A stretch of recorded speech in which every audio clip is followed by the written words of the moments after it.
تحياتي للجميع، أهلا وسهلا. هل ما يسمى بمجلس السلام فعلا إطار للسلام، أم اسم ناعم لترتيبات أكبر لا تقال بصوت عال؟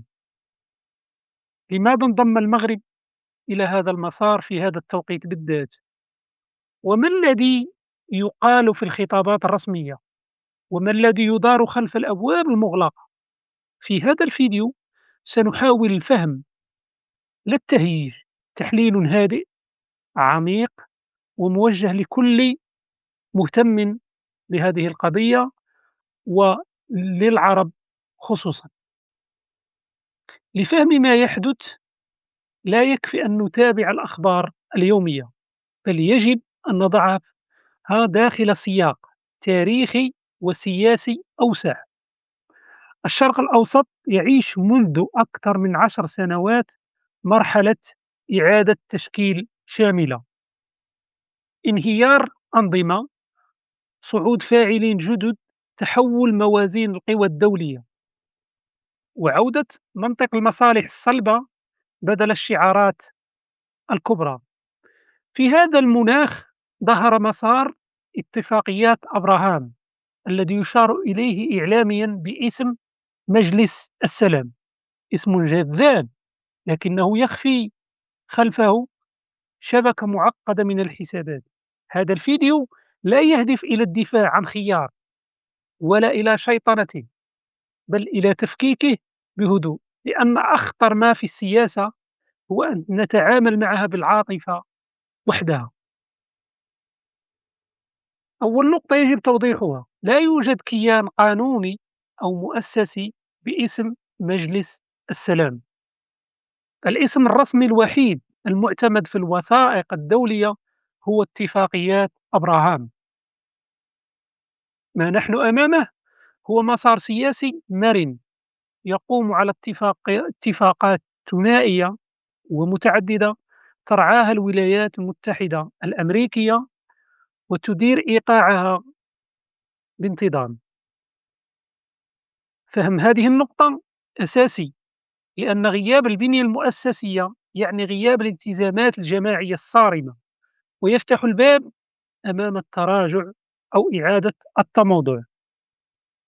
ظهر هذا المسار في لحظة أمريكية دقيقة. إدارة ترامب كانت تبحث عن إنجاز خارجي سريع بأقل تكلفة عسكرية وأكبر مردود سياسي.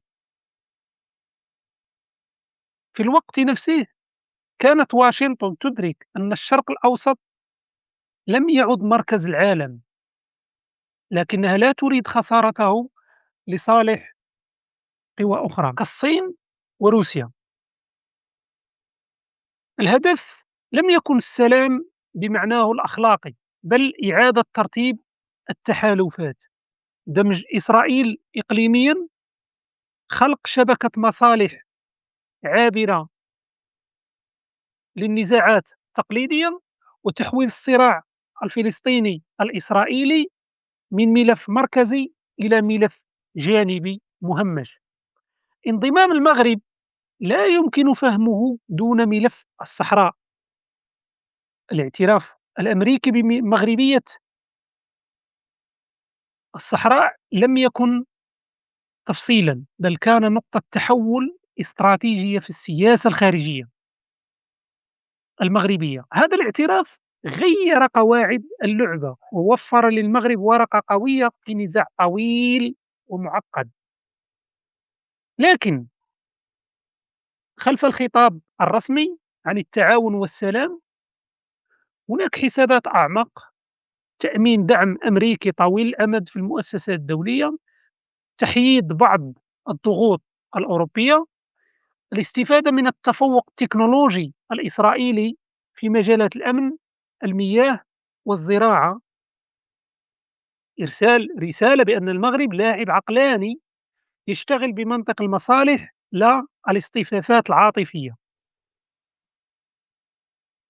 في المقابل هناك كلفة غير معلنة: حساسية الرأي العام ومخاطر ربط ملفات سيادية بتحالفات ظرفية. الخطابات تتحدث عن السلام، التسامح والتعايش، لكنها نادرًا ما تتحدث عن ميزان القوة. السياسة الخارجية تدار بلغة مزدوجة، لغة للرأي العام ولغة لغرف القرار. ما لا يُقال غالبًا حجم التنسيق الأمني غير المُعلن، طبيعة تبادل المعلومات، حدود الاستقلالية في القرار الاستراتيجي. فهم هذا لا يعني الإدانة بل الواقعية. إسرائيل ربطت اعترافًا، اندماجًا، وشرعية إقليمية متزايدة، أو عفوًا إسرائيل ربحت اعترافًا واندماجًا وشرعية إقليمية متزايدة. الأهم من ذلك ربحت الزمن،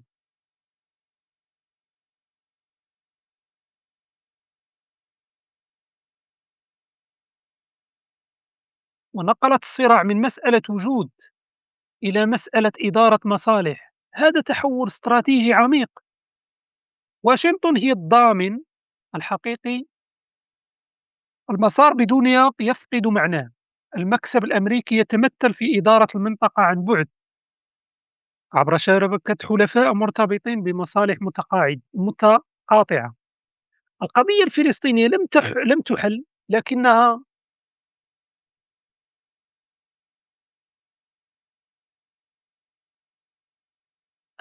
أُبعدت عن مركز الطاولة. هذا واقع لا يمكن إنكاره. السؤال المفتوح: هل يخلق هذا المسار نفوذًا يمكن استثماره لاحقًا لصالح الفلسطينيين، أم أنه يكرس تهميشهم؟ الجواب لم يكتب بعد.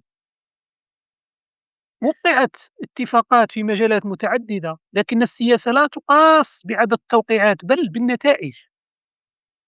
بعض المشاريع تُقدّم وبعضها بقي حبرًا على ورق. هذا طبيعي في مسارات من هذا النوع. أحد أخطر التحديات هو الفجوة بين القرار السياسي